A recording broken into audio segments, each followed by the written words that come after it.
میری جبین عقیدت سلام کہتی ہے، قبول ہو تو محبت سلام کہتی ہے۔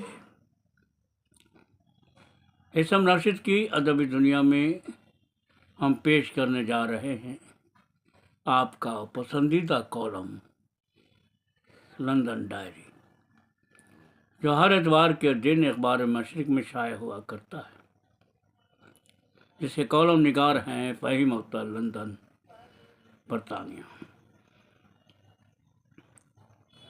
عنوان ہے روس اور یوکرین کی جنگ اور تیسری جنگ عظیم کے امکان۔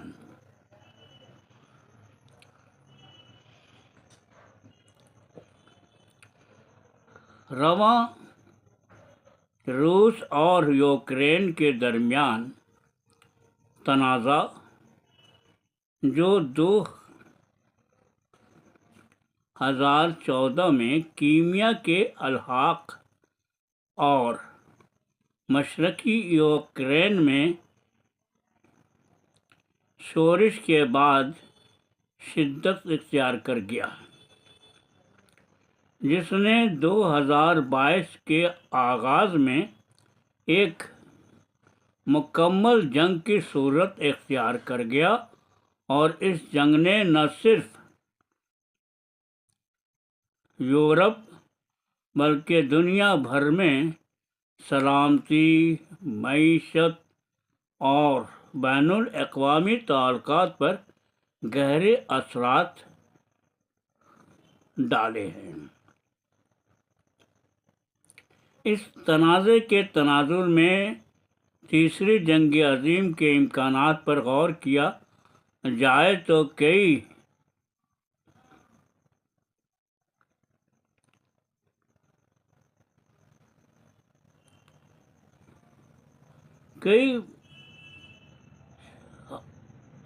سوال اور پہلوؤں کا جائزہ لینا ضروری ہے۔ روس اور یوکرین کے تعلقات میں تلخی کی بنیادی وجہ سوویت یونین کے خاتمے کے بعد یوکرین کی خود مختاری اور مغرب کے ساتھ اس کے بڑھتے ہوئے تعلقات ہیں۔ یوکرین کی مغربی ممالک، خاص طور پر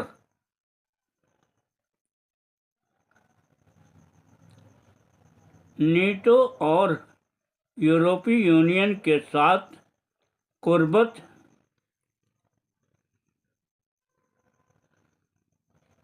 دوریاں کے لمبے خطرے سمجھی جاتی ہے،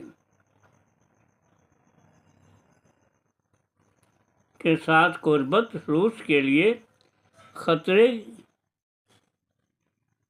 خطرہ سمجھی جاتی ہے۔ روس نے ہمیشہ یوکرین کو اپنے اسٹریٹجک اثر و رسوخ کا حصہ سمجھا ہے، اور اس کے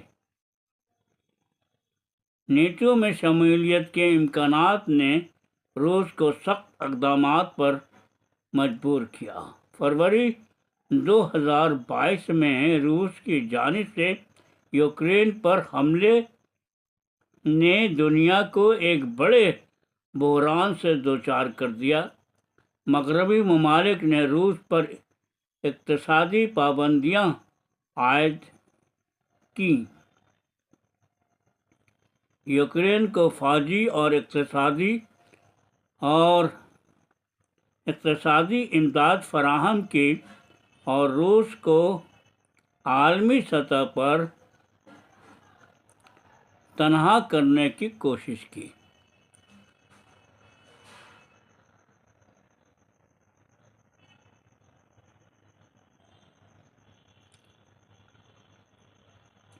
اس کے نتیجے میں توانائی کے بحران،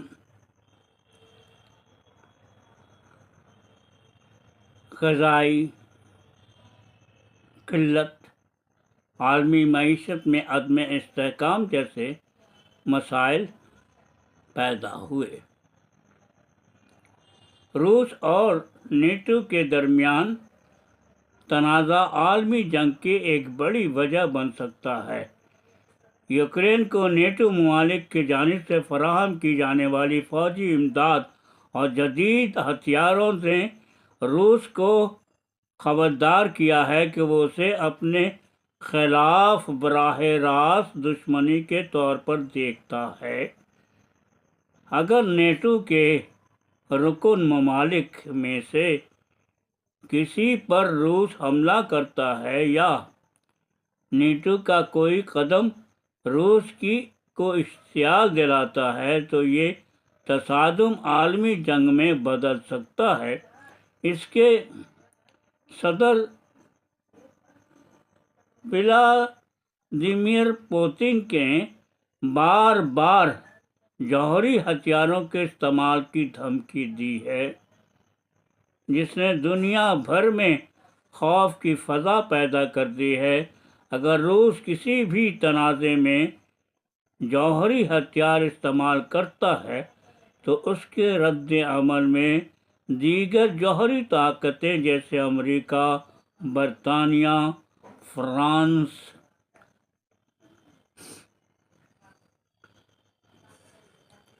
بھی مداخلت کر سکتی، جس سے دنیا تیسری جنگ عظیم کی طرف بڑھ سکتی ہے۔ یوکرین کے تنازع میں چین نے ابھی تک براہ راست مداخلت سے گریز کیا ہے، لیکن مانا جاتا ہے کہ وہ روس کا ایک قریبی اتحادی ہے۔ اگر مغربی ممالک روس کے خلاف مزید سخت اقدامات کرتے ہیں تو ممکن ہے چین اپنے اتحادی کی حمایت میں سامنے آ سکتا ہے۔ اس کے علاوہ ایران، شمالی کوریا اور دیگر ممالک کے کردار کو بھی نظر انداز نہیں کیا جا سکتا، جو ایک بڑی عالمی جنگ کے لیے محرک بن سکتے ہیں۔ اور تیسری جنگ عظیم کے امکانات کے باوجود سفارتی کوششیں جاری ہیں۔ اقوام متحدہ، ترکی اور چین جیسے ممالک نے روس اور یوکرین کے درمیان مذاکرات کرانے کی کوشش کی ہے، تاہم یہ کوششیں ابھی تک کامیاب نہیں ہو سکیں، کیونکہ دونوں فریق اپنے موقف پر قائم ہیں۔ بلکہ یوں کہہ لیں کہ امریکہ اور برطانیہ چاہتا ہی نہیں کہ روس اور یوکرین کا کوئی حل نکلے۔ تبھی تو امریکہ اور برطانیہ نے کھلے عام یوکرین کو تمام جدید ہتھیاروں کی سپلائی شروع کر دی ہے، جس سے روس نے امریکہ اور برطانیہ کو نیوکلیئر ہتھیار استعمال کرنے کی دھمکی دے ڈالی ہے۔ برطانیہ اور امریکہ جمہوریت کو بچانے کے آڑ میں پوری دنیا کو الجھا کر رکھ دیا ہے اور گاہے بگاہے روس کو دھمکی بھی دے رہے ہیں۔ امن کی تجویز پیش کرنے کی بجائے امریکہ اور برطانیہ نے لگاتار روس کے صدر کو نشانہ بناتے ہوئے صورتحال اور نازک بنا دیا ہے۔ حملے کے آغاز کے چند ہی ہفتوں میں روسی فوجیں یوکرین کے بڑے علاقوں پر قابض ہو گئیں۔ روس نے کیف کے مضافاتی علاقوں کی طرف پیش قدمی کی اور سومی کے ارد گرد ملک کے شمال مشرق کے زیادہ تر حصے کو کنٹرول کر لیا۔ روس مسلسل یوکرین پر بمباری کر رہا ہے اور یوکرین امریکہ اور برطانیہ سے فوجی اور ہتھیار کی مدد کی بھیک مانگ کر حالات کو بد سے بدتر کرتا جا رہا ہے۔ امریکہ اور یورپی یونین روس پر دباؤ ڈالنے کی کوشش کر رہے ہیں، لیکن ان کی حکمت عملی روس کو مزید سخت اقدامات اٹھانے پر مجبور کر سکتی ہے۔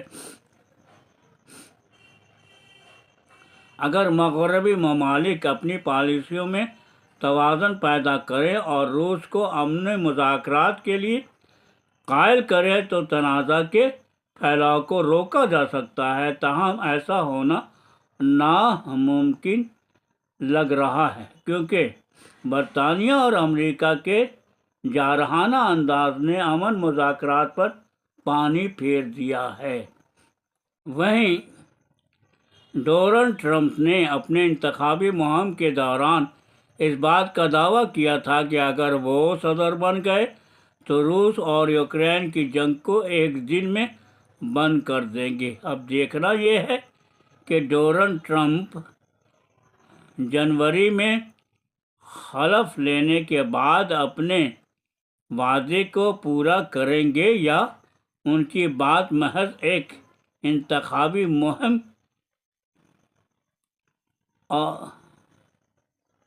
مہم کا وعدہ بن کے رہ جائے گی۔ پہلی اور دوسری جنگ عظیم کے بعد کس بھلے مانوس کے دل و دماغ میں یہ بات آئے گی کہ چلو ایک بار پھر جنگ میں کودا جائے؟ تاہم برطانیہ اور امریکہ اور نیٹو جس طرح سے یوکرین سے روس پر حملہ کر رہے ہیں، اس سے اس بات کا خدشہ ہے کہ ایک بار پھر جنگ عظیم نہ ہو جائے۔ اگر تاریخ کا مطالعہ کیا جائے تو پہلی جنگ عظیم جسے عظیم جنگ بھی کہا جاتا ہے، 1914 میں آسٹریا کے آرچ ڈیوک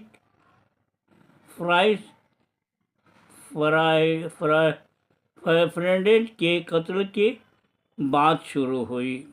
اس قتل نے پورے یورپ میں ایک جنگ کی شکل اختیار کر لی جو 1918 تک جاری رہی۔ اس تنازع کے دوران جرمنی، آسٹریا، ہنگری، بلغاریہ اور سلطنت عثمانیہ مرکزی طاقتیں نے برطانیہ، فرانس، روس، ہنگری، رومانیہ، جاپان، متحدہ کے خلاف جنگ کی۔ نئی فوجی ٹیکنالوجی اور خندق جنگ کی ہولناکیوں کی بدولت پہلی جنگ عظیم نے قتل و غارت اور تباہی دیکھی۔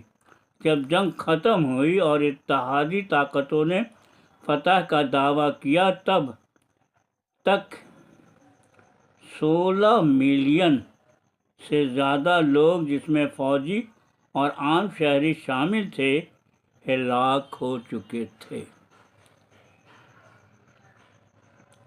پہلے جنگ عظیم 1914 تا 18 کے ذریعہ یورپ میں پیدا ہونے والے عدم استحکام نے ایک اور بین الاقوامی تنازع کھڑا کر دیا اور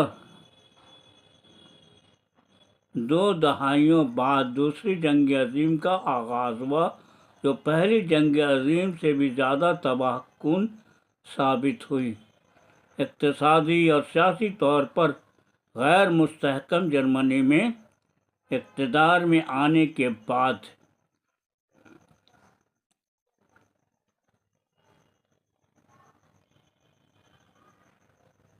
نازی پارٹی کے رہنما ایڈولف ہٹلر نے قوم کو دوبارہ مسلح کیا اور عالمی تسلط کے اپنے عزائم کو آگے بڑھانے کے لیے اٹلی اور جاپان کے ساتھ حکمت عملی معاہدوں پر دستخط کیے۔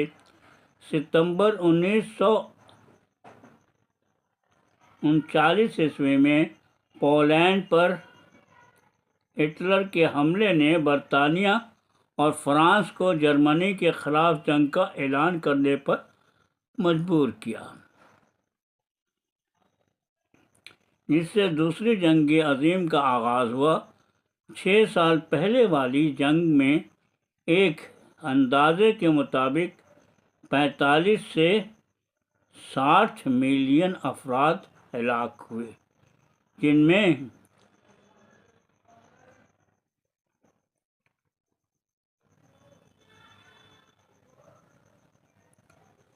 میں 6 ملین یہودیوں کو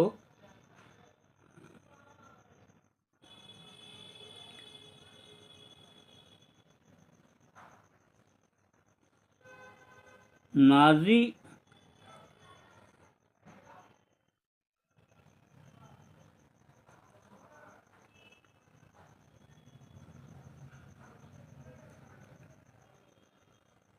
حراستی کیمپوں میں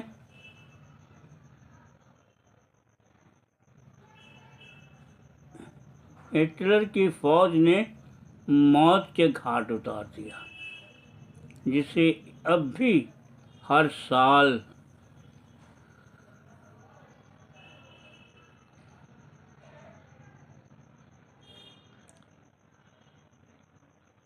ہولوکوسٹ کے نام سے یاد کیا جاتا ہے۔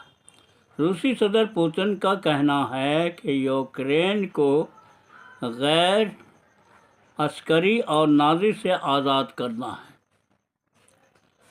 ظاہر سی بات ہے، پوتن نے یہ بات اس لیے کہی کیونکہ یوکرین کا صدر ایک یہودی ہے، اور پوتن اکثر یوکرین پر انتہا پسندوں کے قبضے کا الزام لگاتے رہتے ہیں۔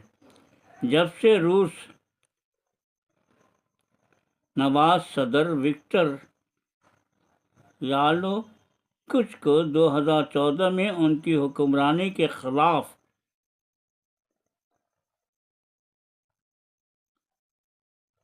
مہینوں کے مظاہروں کے بعد معزول کیا گیا تھا، کرملن نے کہا ہے کہ ولادیمیر پوتن نے روس کی نیوکلیئر قوتوں کو ہائی الرٹ پر رکھا ہے۔ یوکرین کے صدر ولادیمیر پوتن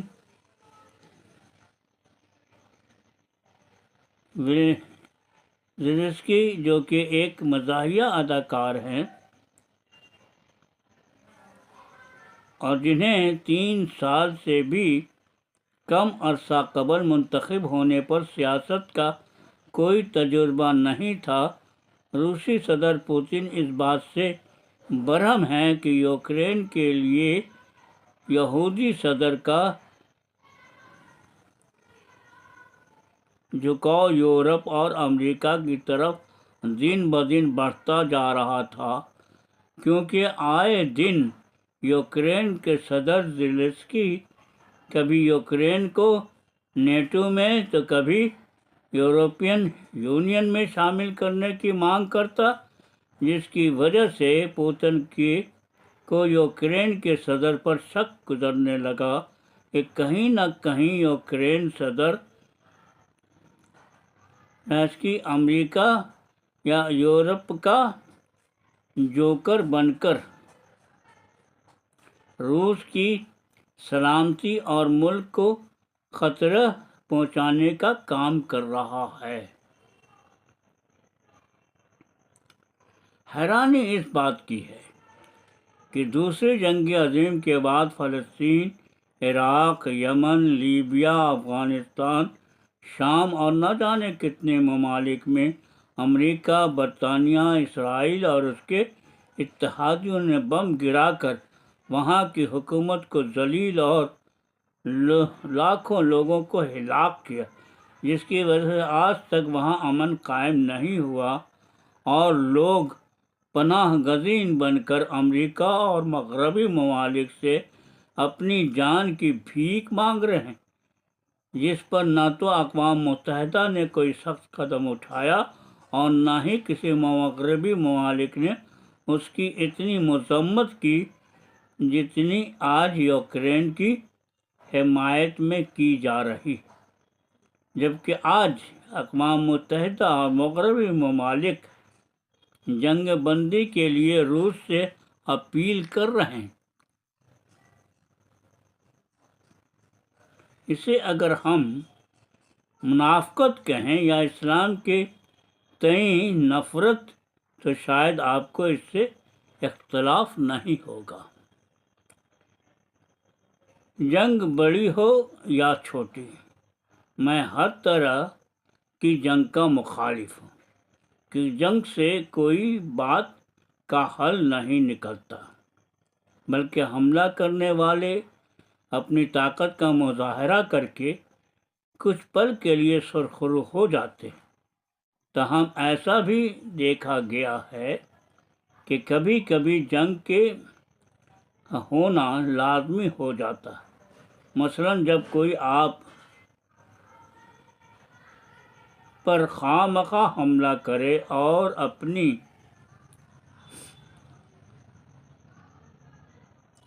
وفا کے لیے آپ کے پاس سوائے جنگ کے اور کوئی راستہ نہیں بنتا ہے، لیکن تاریخ گواہ ہے کہ دونوں ہی حالت میں جنگ سے اب تک نقصان ہی اٹھانے پڑے۔ اگر ہم پچھلے 2 جنگ عظیم کا جائزہ لیں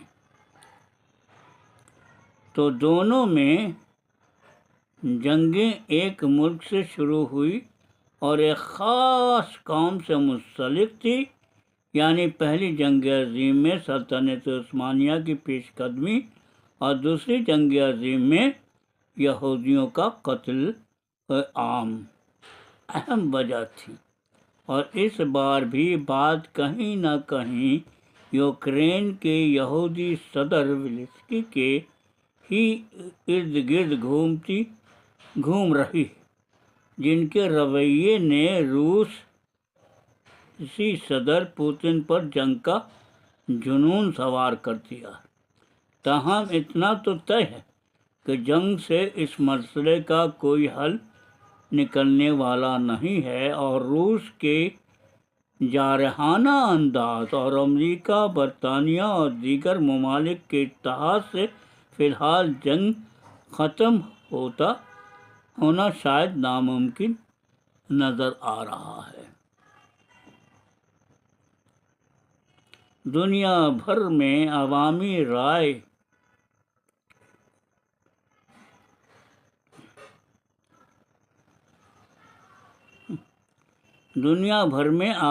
رائے عامہ اس جنگ کے خاتمے کے حق میں ہے۔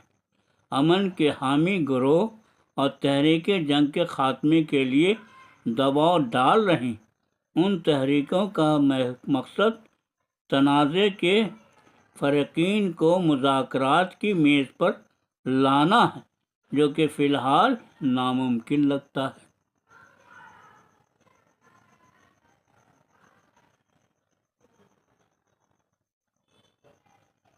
کیونکہ حالیہ دنوں میں برطانیہ اور امریکہ کی یوکرین کو میزائل سپلائی سے حالات مزید بگڑ گئے، اور روس نے برطانیہ اور امریکہ کو وارننگ دی ہے کہ ان کے اس اقدام سے روس اپنے جدید ہتھیاروں کا استعمال شروع کر دے گا۔